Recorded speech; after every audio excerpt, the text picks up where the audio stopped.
after crossing over the new year, what next?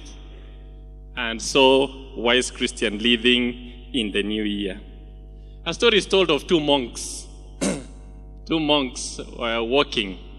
And monks are people who have taken vows to abstain on some things in life. And one of the things they abstain from, these men, is women. And so two monks were walking in the evening. And as they approached the river to cross, and it was getting dark, they found an old lady. And the old lady asked, "Young man, can you help me cross the river?" And the older monk looked at the younger one and looked at the lady and was like asking himself, doesn't this lady know that we are monks? Can she see? And knows the vows that we have taken. And so without saying a word, the older monk crossed the river. And the younger one followed him. And after crossing, the younger one remembered and said, it's getting late. What if anything happens to this lady? He crossed back, carried the lady across the river, and left her there and proceeded. And they walked for like 2 kilometers without talking. The older one ahead and the younger one following. And after like 2 kilometers, the older one asked the young one, "What is that? What did you just do?" And the younger monk responded, "What did I do?" He said, "You carried the lady across the river. Don't you know you are a monk?" And the young one said, "I only carried her across the river and left her there. What is this that you have done? You've picked the lady from where I left her and you've carried her for 2 kilometers. Don't you know that you are a monk?" Wise Christian living in the new year. After crossing over the new year, now we need to ask God to guide us and to grant us wisdom on how to live in this new year, because a lot of issues will come along our way and we will need to make serious decisions sometimes. Why wisdom? Because wisdom is critical. We need wisdom. We need wisdom in our relationships. So we need to be wise even as we cross over to the new year and engage the activities of the new year. We need wisdom in our careers. For those who are choosing careers, you need wisdom on how to choose. We need wisdom even in executing the careers that God has given to us. In our businesses, we need wisdom on the kind of business to engage in and the kind of businesses that we need to keep away from. We need wisdom. Even in our conversation, we need wisdom. The Bible in Ephesians chapter 4 verse 6 says, "Let your words be seasoned with grace." We need wisdom even in our conversation, so that what we speak, our words, will build others up. Ibrahim Hussein, in his playbook entitled Kijeketile, said, "Mtu huzaa neno, na neno likawa kubwa, na mwisho likaja kumumeza yule aliyezaa." So the words that we speak, we need wisdom even in what we say in this year. Even in our prayers, we need wisdom, so that as we offer our prayers to God, we offer prayers that are full of wisdom. They always say, be careful with what you pray for, because you may get exactly that. So we need wisdom in what we pray for. In the old mythology, Greek mythology, a story is told of King Midas. And King Midas lacked wisdom in his prayers. He was wealthy already, but because of lack of wisdom and being overtaken by greed, he prayed to the gods. And he prayed to the gods that whatever he touches would turn to be pure gold, because he wanted wealth, more wealth, greed. And Dionysus, the god of wine and feasting, heard his prayer and granted to him. And for a short while, Midas rejoiced because his prayer had been answered.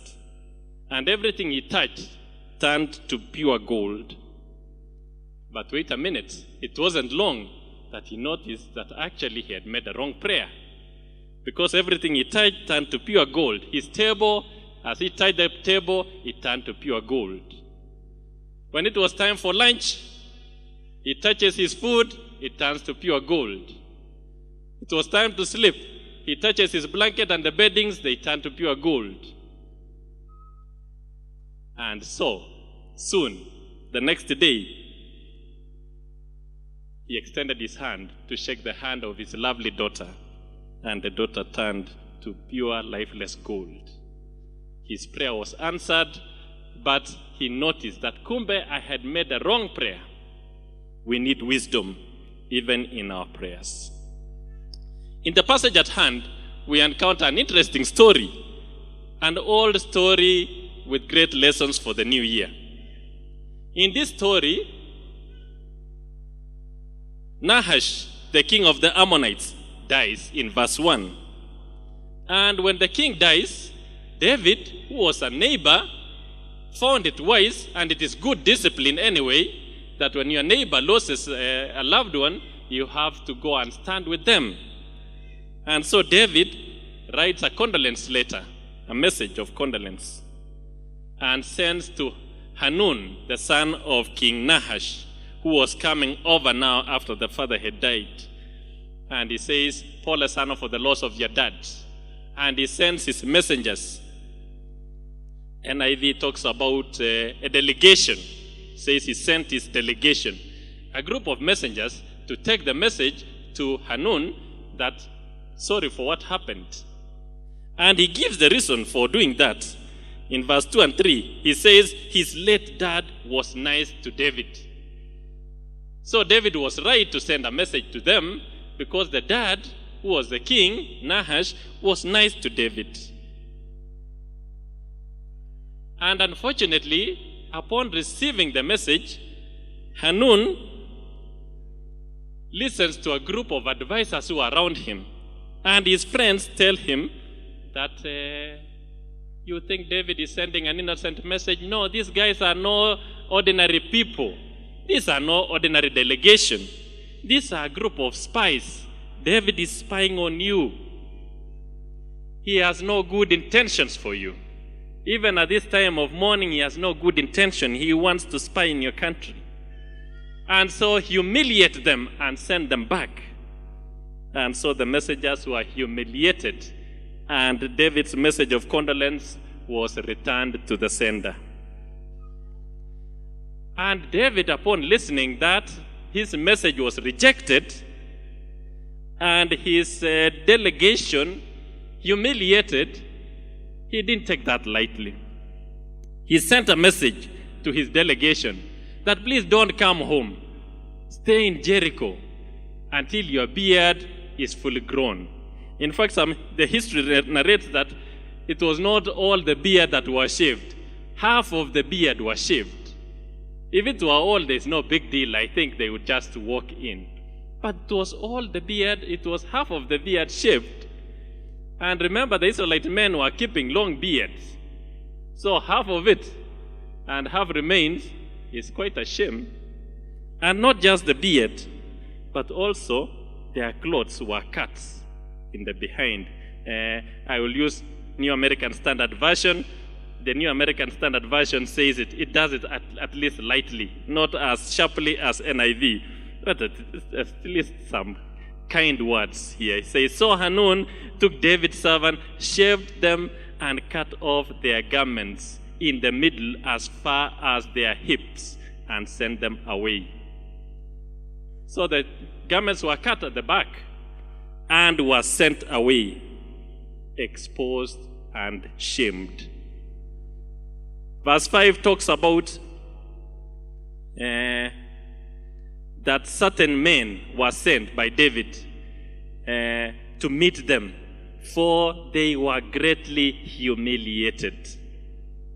David sends a message, a group of men, to go and meet these guys, the envoys, the delegation, to console them and tell them, stay in Jericho, don't come home so that your children will not see you this way, shamed and humiliated. Stay in Jericho until your beard grows. In verse 6, Hanun, realizing that something is wrong, now starts realigning himself. NIV says, when the Ammonites realized that they had become a stench in David's nostril. They knew that what we have done, and knowing David and his war, his battles, they knew he's not going to take this lying down. So battle is brewing. In fact, it says they were a stench to in David's nostril.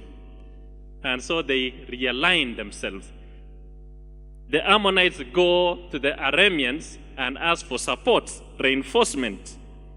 He draws alignment with the neighbors so that they would be ready for the battle that was going to come. And David, with a lot of pain of what had happened to his delegation, summons his right-hand man, Joab. David and Joab were close friends. Though the other one was the boss, but they were close friends. And Joab was a commander in David's army, knew the standards that David had set. And so when David calls Joab and gives him firm instruction that my men have been shamed and have been exposed and humiliated, you have to avenge for them. He gives him firm instructions that arrange the army, go to Hanun, go pay for the humiliation of my envoys. Joab, upon noticing that David is taking this thing seriously and the battle is going to be hard and tough because he knows the Arameans and the Ammonites are combining forces so as to attack them, Joab turns to another close friend of his. And it happened that this close friend of his is his own blood brother named Abishai. And so he turned to Abishai and tells him, now we are going to divide the army into two because there are two forces coming and are strong. But it is a brother for a brother now. When the battle on your path rages and the enemies take you hostage, you can be sure that I'll come for you as my brother. And when it turns out that on my path the enemies are so strong and I'm overpowered and taken in, I can count on you to come for me as my blood brother and as my friend. And verse 9 to 15, the battle was executed within a day, and the Arameans and the Ammonites were sent back. But this did not end. In verse 16 to 19, the group went again and regrouped and came back. And this time they were even more determined. They say this time we are not just going for Joab, we are going for David himself. And so they came back. They attacked. Strong forces. But the Bible records also that this time they were overpowered. And they were greatly overpowered to the point of causing untold destruction. The Bible records that 40,000 men were dead and 7,000 chariots destroyed. And with this painful lesson, chapter 19, verse 19 concludes that the Arameans vowed not to rush into helping the Ammonites ever again. A very painful lesson learned concludes the chapter. Wise Christian living in the new year. What does this passage bring to our attention for us to think through as we begin the new year? And as we engage in the activities that are going to come along our way in the course of this year. Allow me to bring, church, to our attention 4 lessons, 3 or 4 lessons for our reflection and thinking through as we engage the year and the activities that lie ahead. Number 1, let us learn to carefully scrutinize any advice we receive before implementing it. This passage teaches us a simple lesson. Let us carefully learn to scrutinize any advice we receive before implementing it. Listen to verse 3.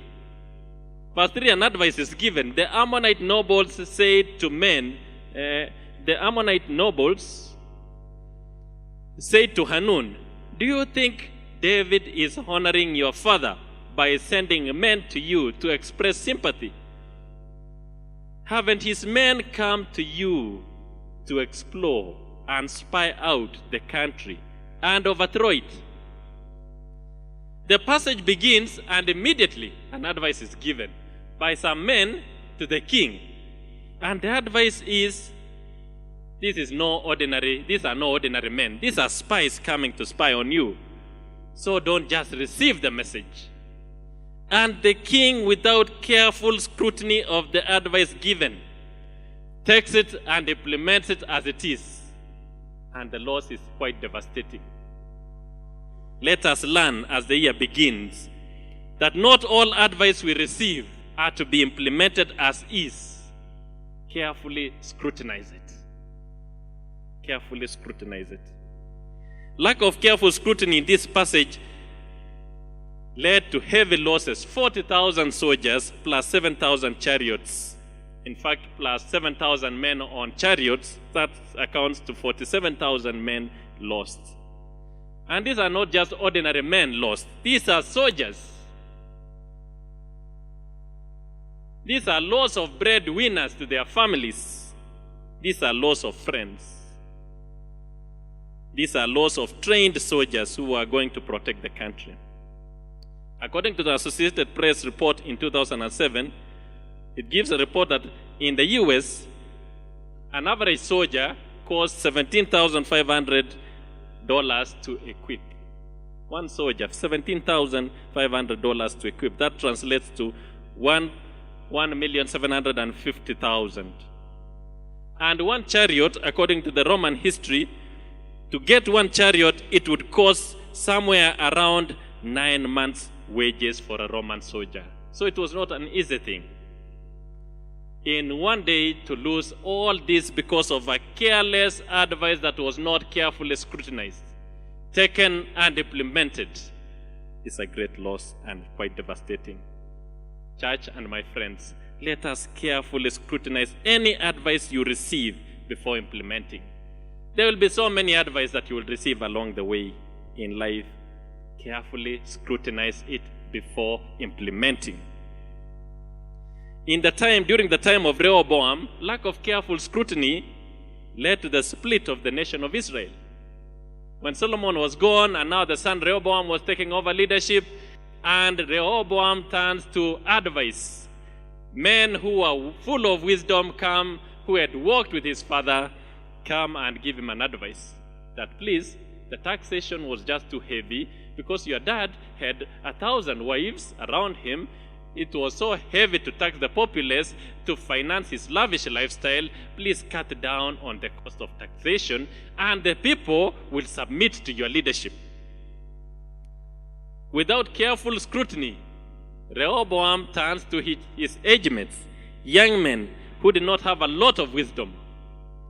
And the young men tell him, go tell those old men that my daddy's waist, my small finger here is thicker than my daddy's waist. So if my daddy was whipping you with whips, I will scorch you with scorpions. And what happened? Because of lack of careful scrutiny, the nation was split into two.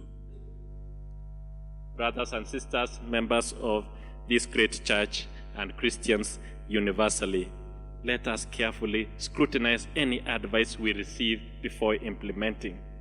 Lack of careful scrutiny of advice given by friends has led to countless losses. Broken marriages, because somebody gives an advice to a friend, and the friend, without careful scrutiny, goes and implements the advice without a careful scrutiny. Loss of marriage, broken marriages. Broken of relationships that were once very promising.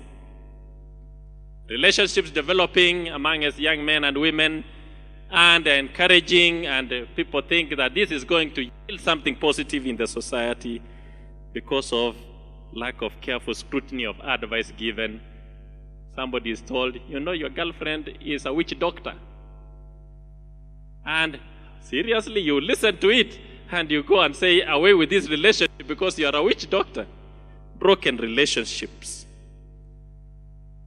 Because of lack of careful scrutiny, there have been so many careers that have been killed.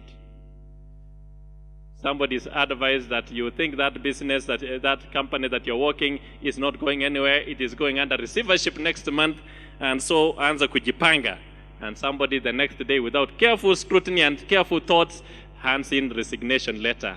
And what happens later is devastating to the family. Let us learn to carefully scrutinize any advice we receive before implementing. It has even led to loss of life in extreme situations. I told you of a young lady who was advised by friends that when you are expectant, your husband will handle you with care like an egg, so you can say anything to him and he will not stretch his hand to you, only to meet a frustrated man. And the lady, without careful scrutiny, goes and says whatever she wanted to say to the husband, and the husband says, "Me, I will finish you." And the lady says, "You want to finish us with a baby?" Oh, to a frustrated man. She was kicked 32 times and with a panga was chopped to so many pieces. Careful scrutiny. Any advice you receive, carefully scrutinize before implementing. Hanun took the advice from the men without careful scrutiny and implemented, and the loss was quite devastating, not just to him, but also to the nation as a whole. Lesson number 2. Lesson number 2 is a warning, actually, in verse 4. Let us learn not to shame or expose innocent people. Let us learn not to shame or expose innocent people. After Hanun received the message and the advice from the friends, he actually decides that I'm going to shame these ones. He shaved half of their beard and cut off their clothes, exposing their behinds. In fact, they did 3 things to humiliate and shame them. Number 1, they shaved off half of their beards. In Leviticus chapter 19, verse 27, Israelite men wore beards. So for them to be shaved half and sent was great humiliation and shame. In fact, David instructed them to remain in Jericho until the beard grew, meaning that it was shameful for them to appear without beard. You can also read in Isaiah chapter 15, verse 2. Number 2, the second thing they did to shame and humiliate them, they cut off their garments in the middle. Exposing their makalio. Cut off the garment in the middle and then send them away. Very, very humiliating and shaming. And number 3, he sent them exposed. Sending them exposed means that an executive order was given that nobody should help them. If they pass by your place, don't extend a lasso for them to cover their behinds. Wacha tu wapite kwa barabara, let the people laugh as they are passing. Great shame. They were exposed. And this caused David a lot of pain. And he took a step to avenge. And what came out of it was devastating. Church, let us learn not to shame or expose innocent people. We live in a digital age where everything is online. And there's a madness that has come up in the world that people shame others online. Innocent people are shamed online for things that maybe it did happen or never happened at all, but people are shamed. Shaming innocent people, church, is unbiblical, it is unethical, it is unchristian, it is of the devil. Let us learn not to shame or expose innocent people. A young man here in this country took a lady out to a private place, and when the lady was naked, he had his hidden camera somewhere, and after that uploaded whatever was happening on YouTube. Shaming and humiliating this innocent soul. I wonder where this son of the devil came from. But it's unfortunate. Let us learn not to shame or humiliate innocent people. Because of the shame and humiliation that happened on David's men, David's response was quite devastating. A great loss to the families and a great loss to the country. Number 3, The third lesson that this passage brings to our attention as we live wisely in this new year, let us learn to invest in good, trusted friends. Church, let us learn to invest in good, trusted friends. Good relationships. If we are to be told today to outline or to write down the kind of friends that we have as true friends, I don't know if you have any whom when the things get thick for you, you know I can turn to so and so and he can take care of it as I would. David in this passage had one trusted friend named Joab, who happened to be his commander in the army. And he trusted him to avenge for his humiliated messengers. In other words, David was saying to Joab, I would have done it myself, but I'm putting that responsibility on your shoulders. Do it with precision that I would have done it myself. And Joab, noticing the magnitude of this responsibility laid on his shoulders, turned to another trusted friend, who is actually very, a good news here, that this trusted friend that Joab had happened to be Abishai, his brother. And so Joab says to Abishai, his brother, now the responsibility given to me by the king is so great and it's so bloody. And I can only trust you to cover me, and you can count on me to cover you for this assignment. And the two of them went and executed the assignment given to them. Let us learn to invest in good, trusted friends this year. Invest in that. Work very hard to have good, trusted friends, good relationships around you this year. Nurture good relationships with people around you, because good, trusted friends make good business partners. If you are thinking of business, the people whom you can engage in business with are good, trusted friends, because they cannot backstab you. Good, trusted friends make good family friends. We live at a time when people even don't know their neighbors. Let us learn this year. Let us step out this year and invest in good, trusted friends. Get to know your neighbors. Get to make relationship, friendship with them. Good, trusted friends make good neighbors. Make your neighbors good, trusted friends. Invest in that. It doesn't come easy. We have to invest in it. Good, trusted friends make good spouses. For the young men and women in the church, are you listening? I will repeat this for you again. Good, trusted friends make good spouses.